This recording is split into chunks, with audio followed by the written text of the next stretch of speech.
നിങ്ങളുടെ ബാല്യം 9 വയസ്സുവരെയാണ്. ബാല്യം 9 വയസ്സുവരെയും കൗമാരം 10 വയസ്സ് മുതൽ 32 വയസ്സുവരെയുമാണ്. 32 വയസ്സുള്ള മധ്യവയസ്കരെന്ന് കണ്ട് കളിയാക്കി വിളിച്ചിരുന്ന ആളുകളുണ്ടല്ലോ. നിങ്ങൾ മധ്യവയസ്കരല്ല, നിങ്ങൾ യൗവനത്തിൽ പോലും എത്തിയിട്ടില്ല. 32 വയസ്സുള്ളവർ കൗമാരത്തിലാണ് എന്നാണ് പഠനങ്ങൾ പറയുന്നത്. 32 വയസ്സ് മുതൽ 66 വയസ്സ് വരെയാണത്രേ യൗവനം.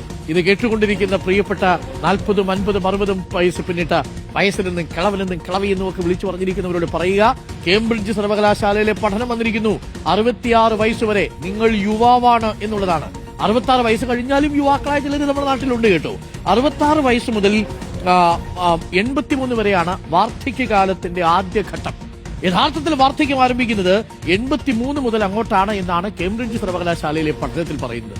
സംഭവം പൊളിയാണ് അല്ലേ? അപ്പോ യൗവനം വന്നുദിച്ചിട്ടും ചെറുതായില്ല എന്ന് പറയുന്നത് പോലെയല്ല. യൗവനം തീർന്നിട്ടില്ല, യൗവനം അങ്ങനെ നീണ്ടു കിടക്കുന്നു 66 വയസ്സുവരെ.